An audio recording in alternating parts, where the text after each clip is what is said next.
नमस्कार बच्चों, आज की कक्षा में आप सभी का स्वागत है। बच्चों, आज जो पाठ मैं आपको पढ़ाने जा रहा हूँ वो बड़ा ही महत्वपूर्ण पाठ है। इस पाठ में आपको एक ऐसे व्यक्तित्व के जीवन से जुड़ी घटनाएं बताई जाएंगी जिन्हें हमारे देश में बहुत ही आदर और सम्मान दिया गया। जी हाँ, मैं बात कर रहा हूँ महात्मा गांधी की, जिन्हें हम अपने देश में, भारतवर्ष में बापू की संज्ञा से जानते हैं। बच्चों, इस पाठ में यह बताया जाएगा कि किस प्रकार गांधी जी अपने जीवन में, चाहे उनके संबंध जिस किसी व्यक्ति से रहे वो बड़े ही मधुर रहे।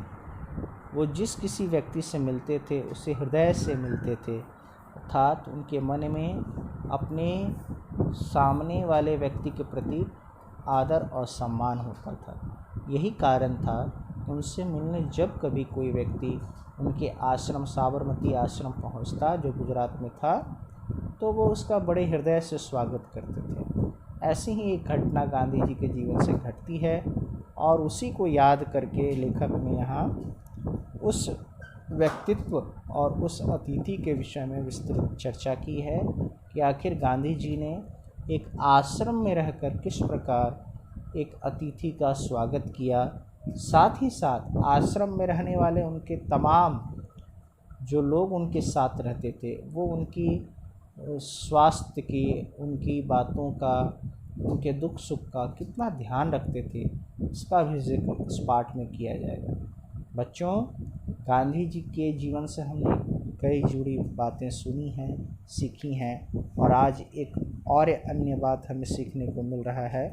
तो यह हमारे लिए बड़ा ही, कह सकते हैं, सुंदर संयोग है कि ऐसे महान व्यक्तित्व के जीवन से हमें जुड़े कुछ घटनाएं पढ़ने को, समझने को मिल रही है। तो आइए बच्चों, बिना विलंब किए प्रारंभ करते हैं पाठ।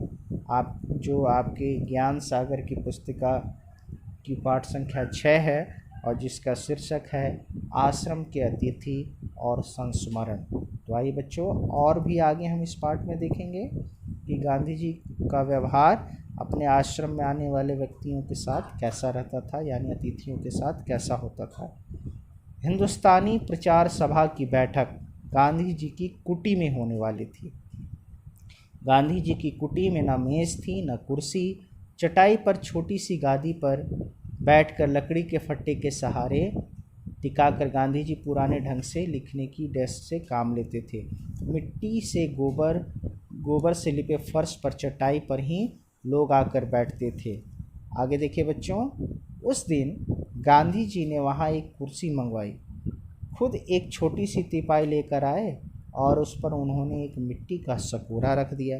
बच्चों, सकोरा कहते हैं मिट्टी के बर्तनों को, ठीक है। आगे देखें, यह देखकर लोग अचरज में देखने लगे। एक ने हिम्मत जुटाई। हिम्मत इसलिए बच्चों यहाँ कहा गया, भय नहीं, एक आदर का भाव था गांधी जी के प्रति। इसलिए आश्रम के एक व्यक्ति ने उनसे हिम्मत करके पूछा, क्योंकि प्रश्न उत्तर करने की संदेह नहीं होता था। गांधी जी इतने तत्परता से व्यक्तियों की बातें सुनते थे। फिर भी आज जब प्रश्न पूछना आवश्यक हुआ तब उस व्यक्ति ने पूछा और गांधी जी ने उत्तर दिया, बापू आप यह क्या कर रहे हैं? गांधी जी ने प्रति उत्तर दिया। आगे जो हम देखते हैं बच्चों, गांधी जी ने कहा, मौलाना अबुल कलाम आज़ाद आने वाले हैं। उन्हें ज़मीन पर बैठने की आदत नहीं है, उनके लिए इंतज़ाम कर रहा हूँ, है ना। और यह मिट्टी का सकोरा क्यों? एक राखदानी है, यह एक राखदानी है। गांधी जी अपने यहाँ आने वाले अतिथियों की सुविधा का कितना ध्यान रखते थे, यह इससे स्पष्ट होता है।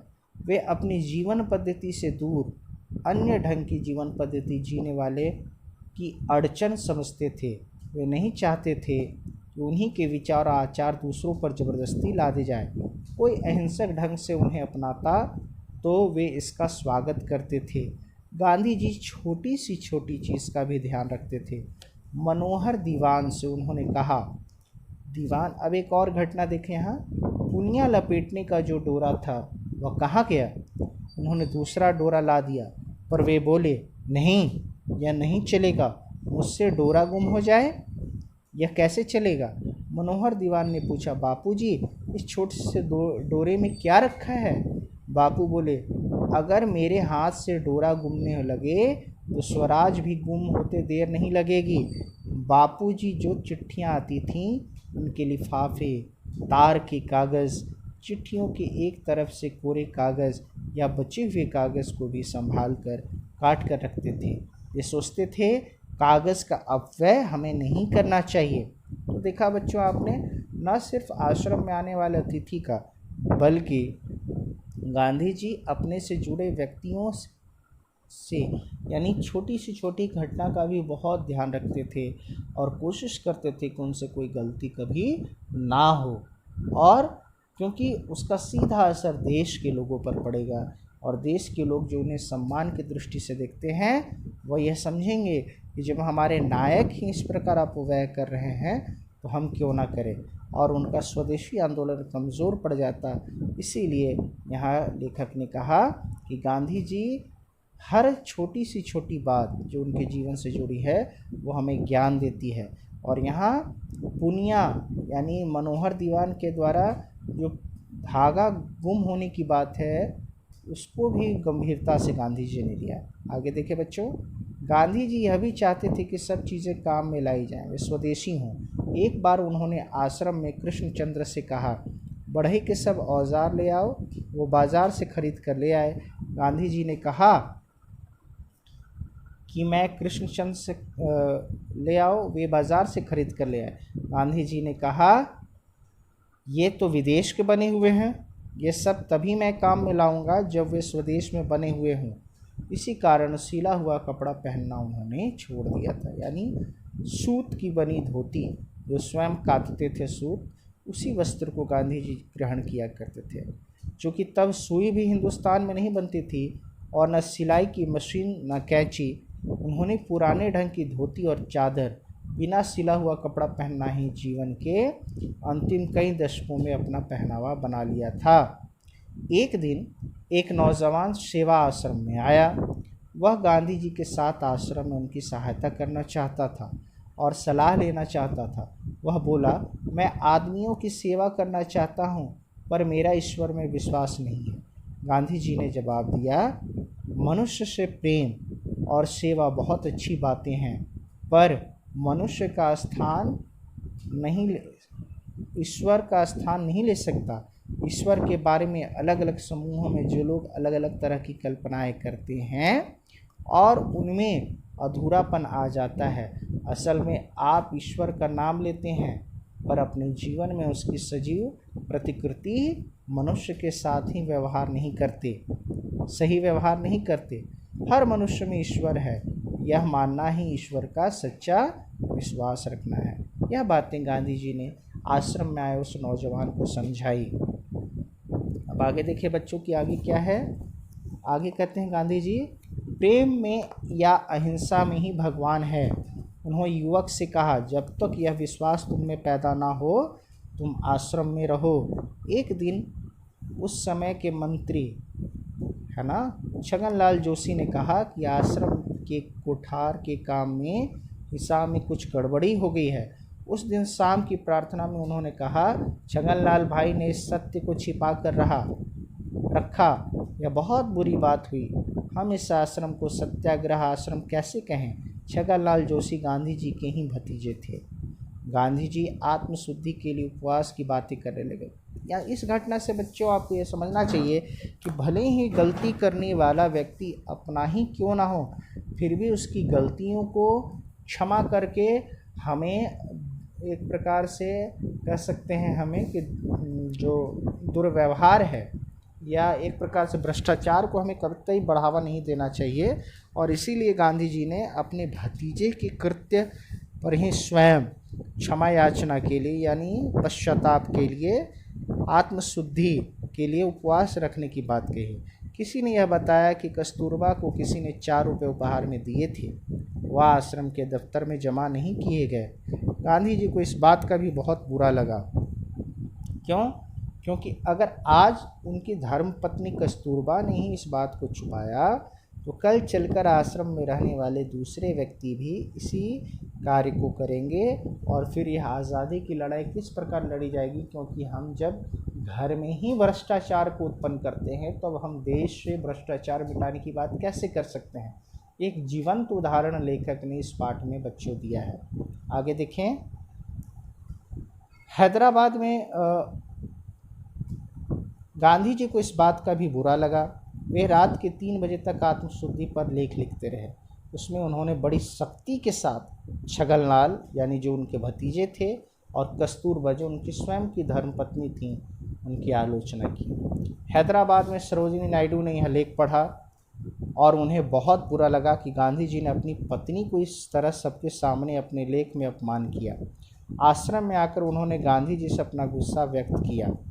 गांधी जी ने कहा, सरोजिनी देवी, यह नाराज़ होने की बात नहीं, मैं इस बड़ी खुशी का दिन मानता हूँ।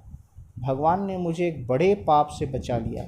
आज मैं अपने नज़दीकी रिश्तेदारों के दोष नहीं बताता तो कल सारे आश्रम में यह बात फैल जाती और धीरे धीरे भ्रष्टाचार हमारे सारे जीवन को खा जाता। गांधी जी छोटी सी छोटी भूल के सार्वजनिक प्रायश्चित में विश्वास करते थे। इसमें वे पत्नी, पुत्र, मित्र किसी को क्षमा नहीं करते थे। साबरमती आश्रम में गांधी जी ने यह नियम बनाया था कि आश्रम में पैदा होने वाली साग भाजी ही काम में लाई जाए, बाहर से कोई साग भाजी न मंगाई जाए। उस समय आश्रम के खेत में कद्दू खूब होते थे, इसीलिए वे रोज़ उसकी ही सब्जी बनती थी। यानी गांधी जी प्रयास करते थे कि जो वस्तुएं उनके पास है उसी को वो प्रयोग करें और उसी से वो जो है अपने जीवन को चलाए अच्छे प्रकार से। इसीलिए बच्चों अब आगे देखेंगे कि गांधी जी ने और क्या किया। बड़े बड़े टुकड़ों में कद्दू को काट कर उबाल कर रख दिया गया। उसमें से नमक नहीं डाली जाता था, जिससे ज़रूरत होती थी वो ऊपर से नमक ले सकता था। आश्रमवासी भाई बहनों की गांधी जी से शिकायत करने की हिम्मत न होती थी।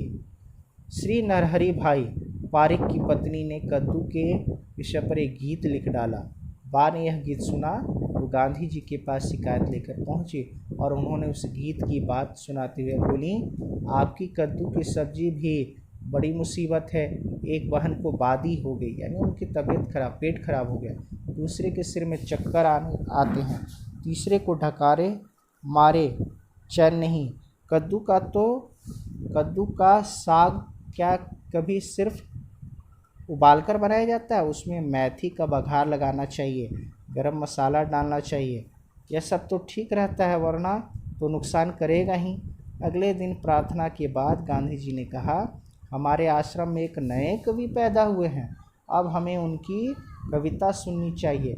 इसके बाद गांधी जी ने नरहरि भाई की पत्नी मणि बहन से कद्दू के संबंध में लिखे वह गीत गवाकर सुना। गीत पूरा होने पर गांधी जी ने हंसते हुए कहा, अच्छा, तुम लोग की शिकायत मंजूर। जिन्हें बघार लगाकर और मसाला डालकर यह सब्जी खानी हो वो मुझसे अपना नाम लिखा दें। गांधी जी सोचते थे, बहन संकोच के मारे अपना नाम नहीं लिखाएंगी। तभी बा बीच में बोल उठी, इस तरह कोई बहन अपना नाम आपको नहीं देगी, हम सब बहनें मिलकर खुद ही नाम तय कर लेंगी। गांधी जी बोले, तो यह ठीक ऐसा ही करो, लेकिन देखना इसमें बच्चों को शामिल मत करना। बच्चे बिना मसाले की सब्ज़ी पसंद करते हैं। बा के पास इसका उत्तर तैयार था। इस तरह बच्चों को बहकाकर आप अपने पक्ष में कर लेते हैं। इसके बाद बहनों ने अपने नाम लिखा दिए और गांधी जी से मसाला खाने की इजाज़त पा ली। तो बच्चों देखा, इस घटना से लेखक आपको यह बताना चाहते हैं कि गांधी जी आश्रम में रहने वाले प्रत्येक व्यक्ति के स्वास्थ्य की चिंता करते थे। इसीलिए वो न खुद ज़्यादा मसालेदार भोजन करते थे और न दूसरे व्यक्तियों को करने देते थे। आगे देखिए बच्चों, आगे क्या है। किसी को आराम से मसाला खाने देने वाले थोड़ी ही थे। बहनें गांधी जी के सामने वाली पंक्ति में ही खाने बैठती तो गांधी जी उनको ताना मार कर कहते, क्यों बघार कैसा लगा, सब्जी चटपटी बनी है ना। बा भी कम नहीं थी, वे गांधी जी से कहती, अब रहने भी दीजिए, आप क्या कुछ कम थे, हर रविवार को मुझसे पूरन पोली। बच्चों यहाँ पूरन पोली का अर्थ होता है महाराष्ट्र का एक स्वादिष्ट व्यंजन जो बनाया जाता है, और पकौड़ियाँ बनवाकर पहले चट कर जाने वाले आप ही थे और कोई और नहीं। गांधी जी कहते हैं तू तो मेरी सारी पोल ही खोल देगी। इस तरह गांधी जी के आश्रम में आने वाले हर छोटे बड़े व्यक्ति का खुद ख्याल रखते, कस्तूरबा और दूसरे आश्रम के भाई बहनों को स्वयं सेवाओं से उदाहरण दे जाते। वे खुद करते फिर कहते गांधी जी केवल उपदेशक ही नहीं सच्चे कर्मयोगी थे। तो बच्चों देखा आपने किस प्रकार डॉक्टर प्रभाकर माचवे जी ने जो है इस पाठ के माध्यम से आपको यह बताने का प्रयास किया कि गांधी जी अपने जीवन में छोटे सी छोटी बात को भी कितना तवज्जो देते थे। वो आश्रम में रहने वाले प्रत्येक व्यक्ति के स्वास्थ्य के विषय में, उनके गुणों के विषय में, आश्रम में फैल रहे भ्रष्टाचार के विषय में, हो रही गड़बड़ियों के विषय में कितना चिंतन मनन किया करते थे। और यदि गलती मिलती थी तो आत्मशुद्धि भी करते थे, और जो दोषी पाया जाता था उन्हें दंड भी देते थे। बच्चों यह हमें जीवन में सीखने की बातें हैं, यह सारी बातें हमें जीवन में सीखना चाहिए।